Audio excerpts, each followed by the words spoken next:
The whistleblowing group WikiLeaks plans to release the largest cache of classified U.S. documents in history tomorrow. The group is expected to post up to 400,000 intelligence reports on the Iraq War. WikiLeaks founder Julian Assange is holding a press conference in London on Saturday morning to make the announcement. The disclosure of the documents would comprise the biggest leak in U.S. history, far more than the 91,000 Afghanistan war logs WikiLeaks released this summer. The U.S. government is racing to prepare for the fallout. A team of more than 100 analysts from the Defense Intelligence Agency have been combing through classified Iraq documents they think will be released.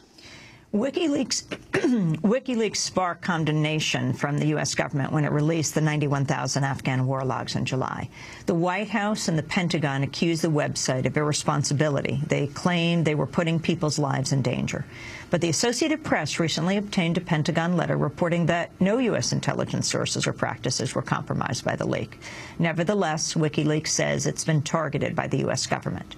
In the aftermath of the Afghan war logs leak, the U.S. reportedly asked Britain, Germany, Australia, and other Western governments to open criminal investigations into Julian Assange and severely restrict his international travel.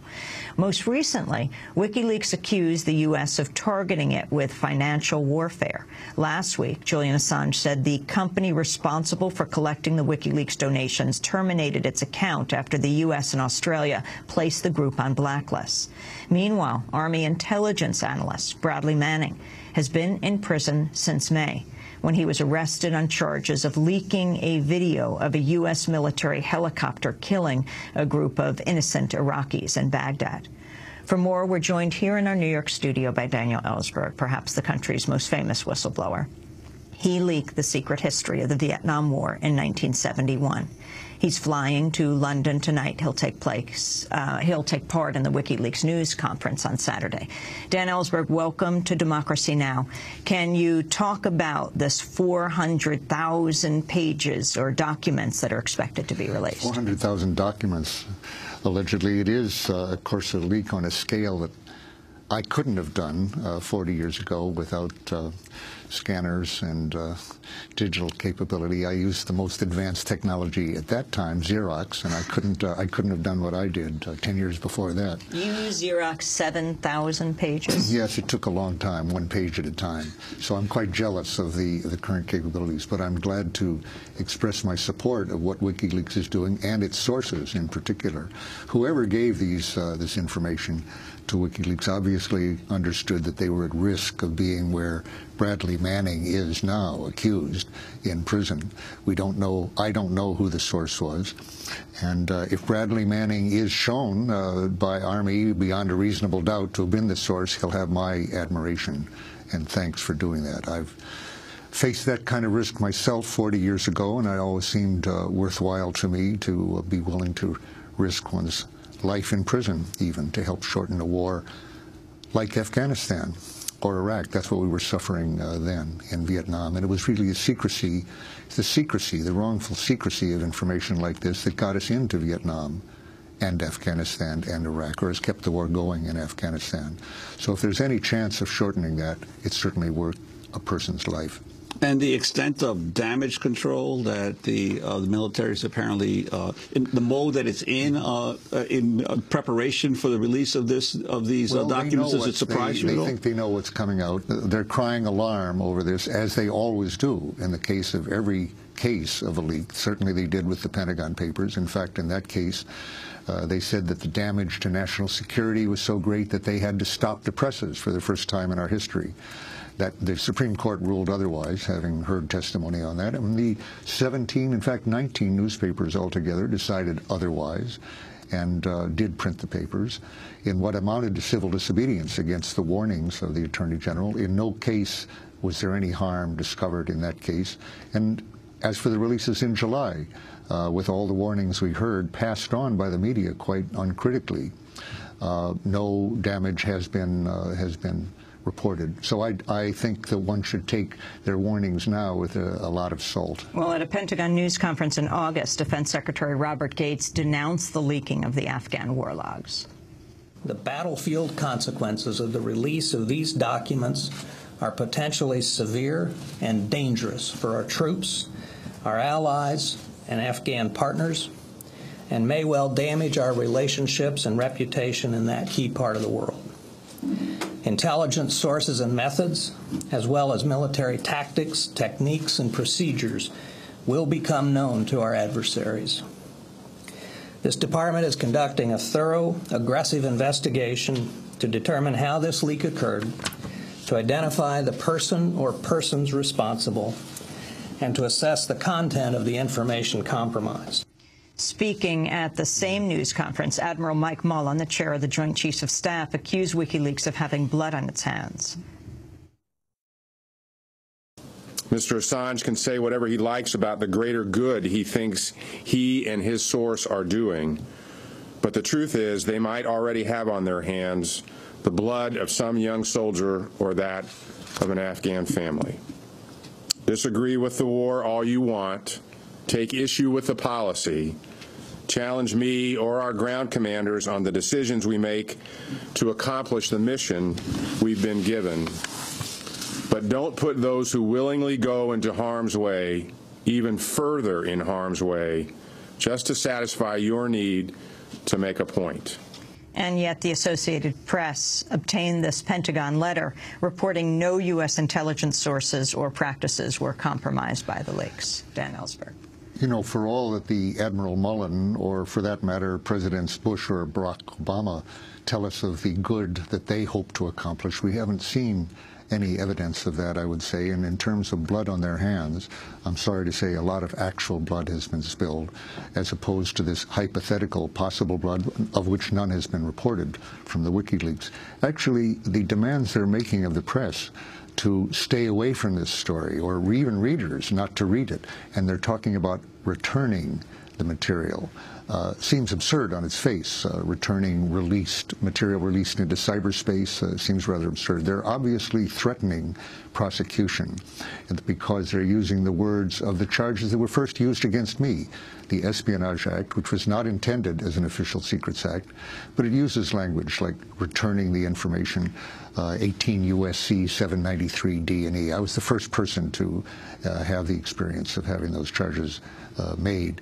In this case, they have some credibility of prosecution because President Barack Obama has already brought as many prosecutions for leaks to the American public as all previous presidents put together. It's a small number, it's 3, but since he didn't have a really law intended to do that, no other president has brought more than one prosecution. He's brought 3, and clearly what he's threatening here with the press, including you and even your readers, for not returning the information that they're not authorized to receive, is a clear warning, I'd say, of prosecution, which means that I think this administration is moving toward really aggressively using the Espionage Act as an official secrets act, in which case we'll know even less than we do about the lies that prolong wars and get us into wrongful wars. But what about that policy, given the fact that President Obama came into office talking about a more transparent and open government, and appears to be going in the opposite direction? Well, that promise has gone the way of his promise to close Guantanamo and a number of other promises. This, in no way in the general defense and homeland security area is he less opaque, more transparent than Bush, and as I say, he's been even more aggressive in pursuing prosecution.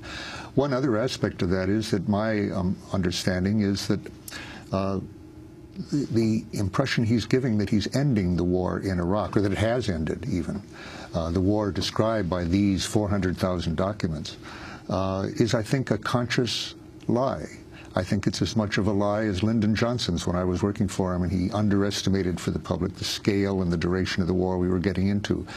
I'll predict, without having seen these documents, I will make a bet here, I'll stick my neck out, that there's no hint in those 400,000 documents which go up into this year that President Barack Obama intends to remove our bases from Iraq next year or the year after or any time in his term. I'll bet there isn't even a contingency plan for turning over those bases to Iraqis. And that means that rather than doing what he's promised, which is to get all American troops out by the end of next year, I think there'll be tens of thousands there whenever he leaves office, whether it's in 2013 or 4 years after that.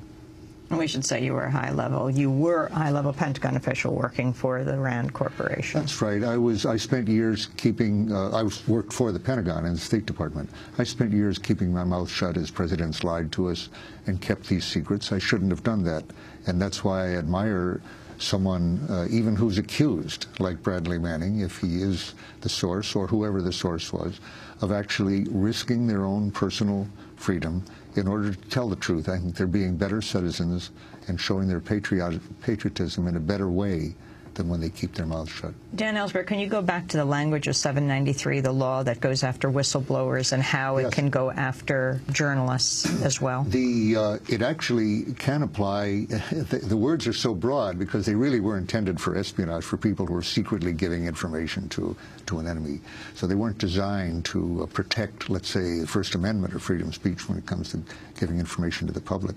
So they talk about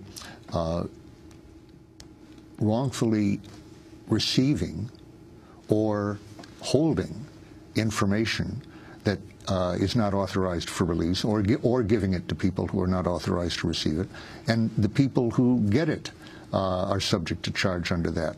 It's often has been said that the AIPAC case, the case of the Israeli lobby here, people who were accused of receiving information were for the first who did not have clearances, who were being charged under this law. Barack Obama, by the way, dropped that case, which was brought under Bush. Actually, that was not the first case. In my case, my co-defendant, Anthony Russo, was in exactly the same position. He didn't have a clearance at that time. He was just receiving the material. He held it. He didn't return it. At least at that time, they had paper. He could have returned in principle, as did the New York Times. But the wording of the law could apply to readers of the New York Times, which I believe is coming out with this information. They're not authorized to receive this classified information, even though they may very well have a need as citizens to have it.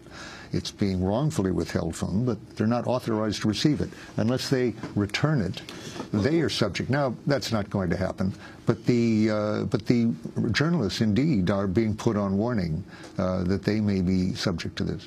What about the issue of the government raising the specter of attempting to prosecute Julian Assange, when the reality is he is not doing this in the United States?